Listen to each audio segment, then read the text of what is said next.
என் பேர் முகமது அஸ்லம். நான் 1வது ஜும்ரா ஓதுறேன் பாண்டிச்சேரி மதரசால. நான் கேட்கக்கூட கேள்வி நம்ம சகோதரருக்கு மனசு வருத்தமாக இருந்தால் அல்லாக்காக நான் மன்னிச்சுக்கிறேங்க. ஏன்னா நான் கேட்கறவர்களே அப்படி எனக்கு ரொம்ப நாளாக சந்தேகம் என்னடா. இப்போ நீங்கள் சொன்னீங்க தஹஜ்ஜுதுக்கு வாங்க சொல்கிற சுன்னத்துன்னு சொன்னீங்க ரம்லான் மாசத்தில் மட்டும். இதே மாதிரி உங்கள் சகோதரர் சில பேர் சில பள்ளிவாசலில் சொன்னாங்க தஹஜ்ஜுத் நீங்கள் இந்த பள்ளிவாசல்ல நீங்கள் பாங்க சொல்லி தான் அவனும் அது இதுன்னு சொன்னாங்க.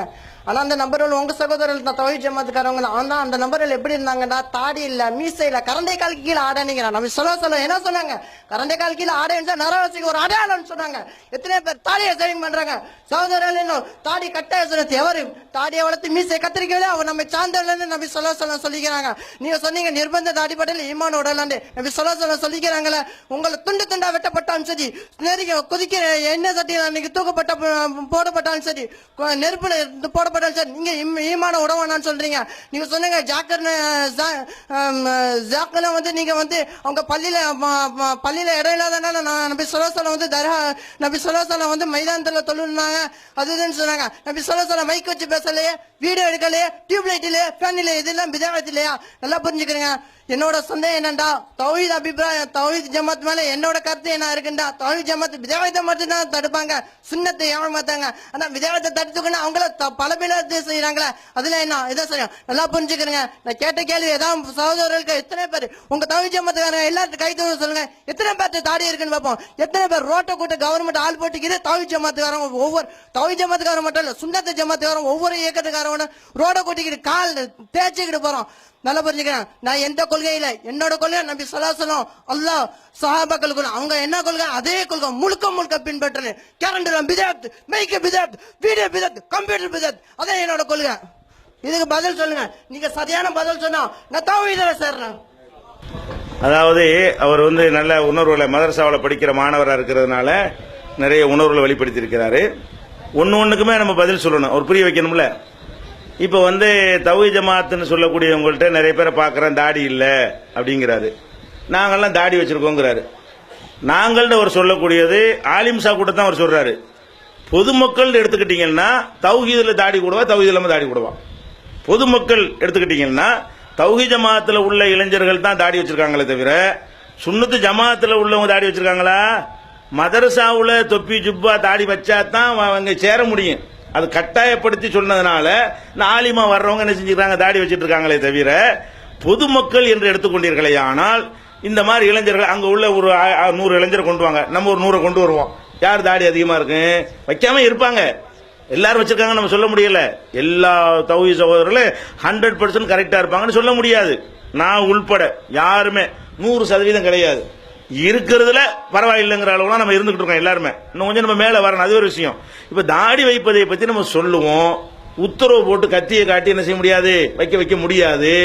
நம்ம அறிவுரை சொல்லும் பொழுது அவருடைய தக்வாவுக்கும் இறையச்சத்துக்கும் ஏற்றவாறு என்ன செய்வாங்க, வைக்குவாங்க. அப்ப தாடி வைத்திருக்கக்கூடிய சகோதரர்கள் ஒரு 20 தௌஹீத் ஜமாத் வருவதற்கு முன்னாடி எந்த மாதிரி இருந்தாங்க, இப்ப எப்படி இருக்கிறாங்க. முத்தவள்ளி தாடி வைக்க மாட்டாருங்க, அது மாதிரியான ஒரு காலம் தான் இருந்தது. இப்ப தௌஹீத் ஜமாத்துடைய எழுச்சிக்கு பிறகுதான் இளைஞர்கள் முதியவர்கள் பரவலா என்ன செய்யறாங்க, இது ஒரு மார்க்கத்தினுடைய சுன்னத்து என்ற அடிப்படையில் இவர் மாதிரி இளைஞர்கள் வைக்கிறாங்க. இதே மாதிரி வயசுல உள்ள மற்ற ஜமாத்தில் வைக்க மாட்டாங்க, ஆலிம்சா தான் வைப்பாங்க, மதரசால ஓதுறால தான் வைப்பாங்க. அதனால இது ஒரு மேட்டரை வச்சுக்கிற வேண்டியது. அடுத்து என்னன்னு கேட்டா, இந்த ஈமான நீங்க நிர்பந்தத்துக்கு விடலான்னு சொன்னீங்க. ஆனா ரசூலுல்லாஹ் துண்டு துண்டா வெட்டப்பட்டாலும் விடாதன்னு சொன்னாங்க அப்படிங்கிறாரு. ஈமான விடலான்னு நான் சொல்லவே இல்லை. உள்ளத்துல ஈமான ஆழமா வச்சுக்கிறேன்னு வாயினால நடிக்கிறதா அல்ல அனுமதிக்கிறான்னு தான் சொன்னேன். நான் என்ன சொன்னேன், உள்ளத்துல ஈமான விடக்கூடாது, துண்டு துண்டா வெட்டினாலும் விடக்கூடாதுதான். அதெல்லாம் முரண் ஒண்ணும் கிடையாது. வாயினால என்ன செய்யணும், உசுரை காப்பாத்துற. நான் சொன்னது நானா சொல்லல, குர்ஆன் வசனத்தை சொல்லி சொல்றேன். இல்லாமன் உக்ரிஹ வ கல்புஹு முத்மயின்னும் பில் ஈமான்.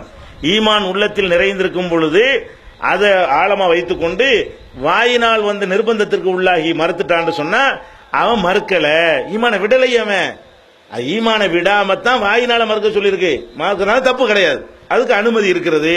நான் சொன்னதோ அந்த ஹதீஸ் என்ன கிடையாது, முரண் கிடையாது, விடக்கூடாதுதான். துண்டு துண்டா வெட்டப்பட்டாலும் என்ன செய்யக்கூடாது, கொள்கையை விடக்கூடாதுதான். ஆனால் உசுரை காப்பாற்ற நிலை வந்துச்சுன்னா விட்டதாக நடித்து கொள்ளலாம். விட்டதாக என்ன செய்யலாம், வாயளவில் சும்மா சொல்லிக் கொள்ளலாம். அப்படித்தான் நம்ம சொன்னோமா. ஈமானை விட்டுட்டு போயிருங்கன்னு சொன்னோமா, கல்புல ஈமான ஆழமா கரெக்டா இருக்கணும்னு சேர்த்துல சொல்லியிருக்கிறோம். அதை நீங்க என்ன செய்யல, சரியான முறையில் அதை கவனிக்காம இருந்திருக்கிறாரு. அது ஒரு விஷயம். அடுத்து என்ன செய்யறாருன்னு கேட்டா, இந்த தஹஜ்ஜுத் பாங்கு அதெல்லாம் சொல்றீங்க, அது இல்ல பிதஅத்துன்னு சொல்றீங்க.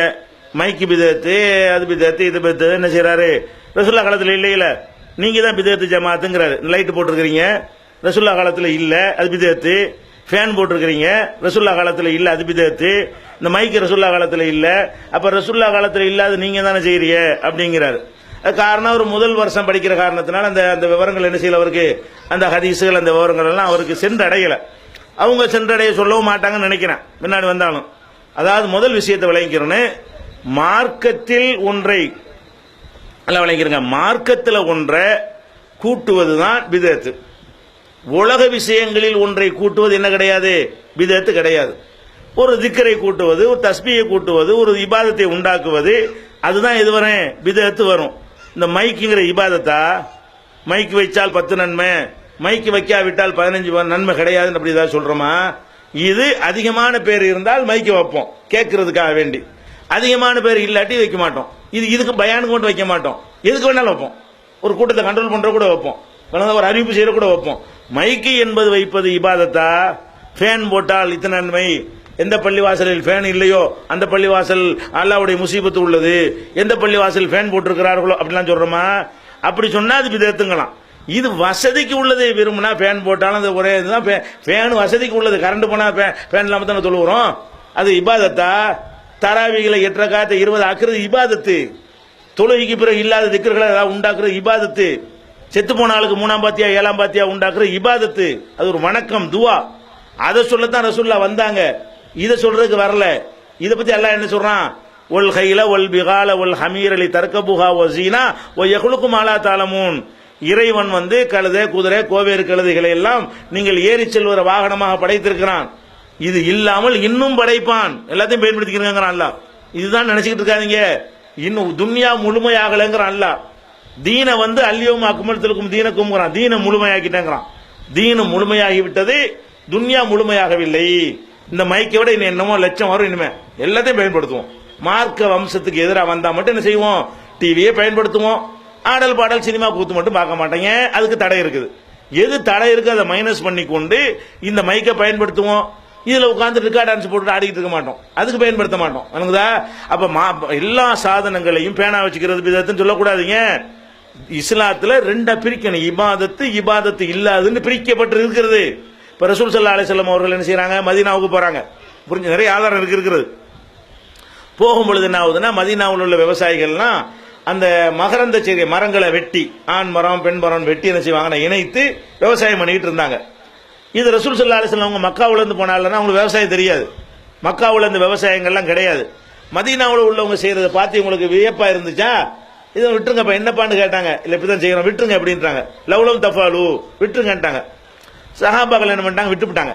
இந்த மரத்தோட மரம் இணைச்சி ஒட்டு பண்ணுவாங்கல்ல, அந்த மாதிரி பண்ணக்கூடிய விவசாயத்தை விட்டுறாங்க. விட்ட உடனே அந்த வருஷம் மகசூல் குறைஞ்சு போச்சு. பேரிச்ச மரத்தை பார்த்தா எல்லாம் சுருங்கி சுருங்கி கிடக்குது, அதிகமாக காய்ச்சிருக்கு போல கொஞ்சம் கொஞ்சம் தான் காய்ச்சிருக்குது.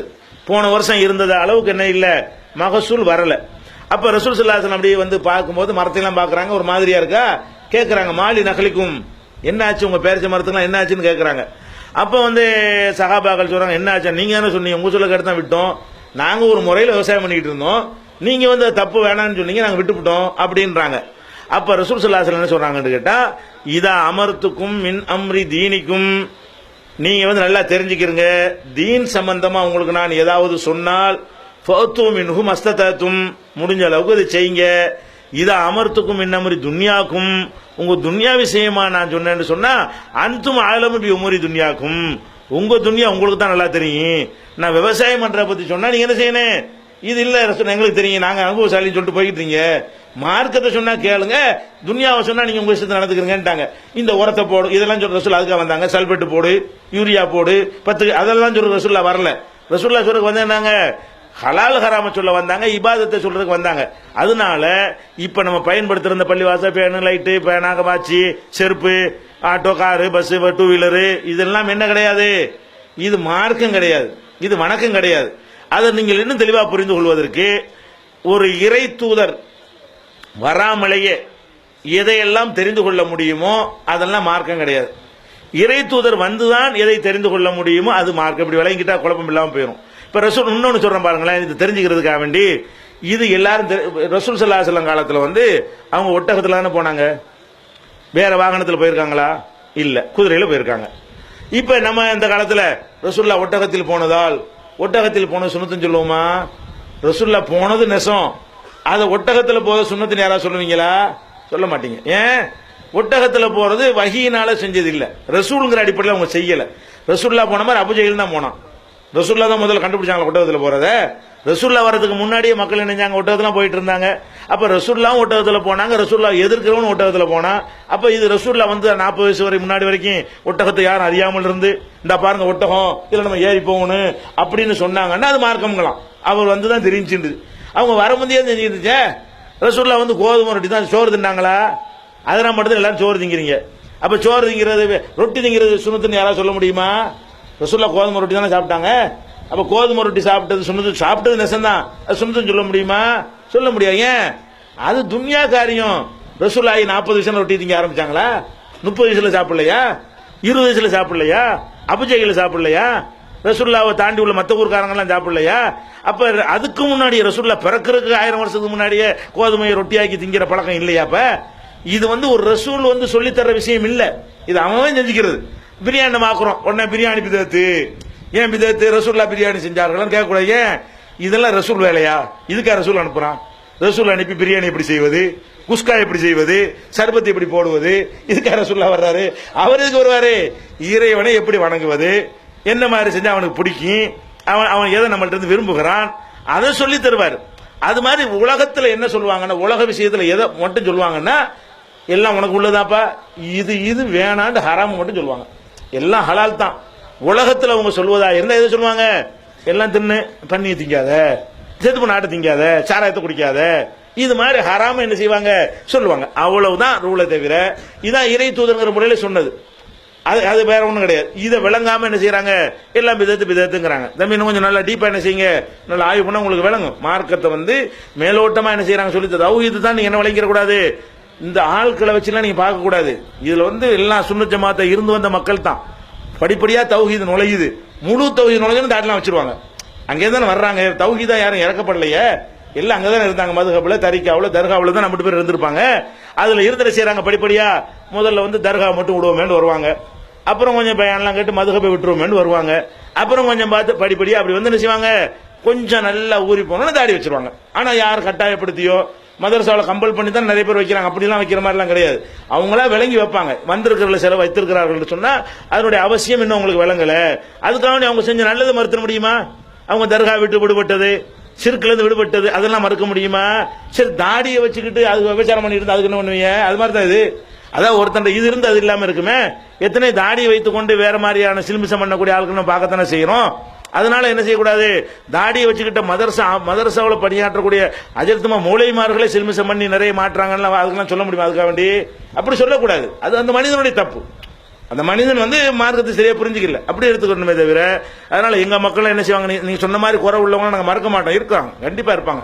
ஆனா என்னது வரும், படிப்படியா வரும். ஒன்னு அங்க இருந்து வர்றாங்க, ஒண்ணுமே இல்லாம இருந்த ரஜினி ரசிகராகவும் கமல் ரசிகராகவும் இருந்த மக்கள், இங்க உள்ள இளைஞர்கள் எப்படி இருந்தாங்க ஒரு காலத்துல? கருணாநிதிக்கும் ஜெயலலிதாவும் கட்சியில தொண்டர்களாகவும் அப்படிலாம் இருந்தவங்களை பிரிச்சு எடுத்து கொஞ்சம் கொஞ்சமா கொண்டு வரும்போது படிப்படியா ஒன்னொன்னா தான் விடுவாங்க.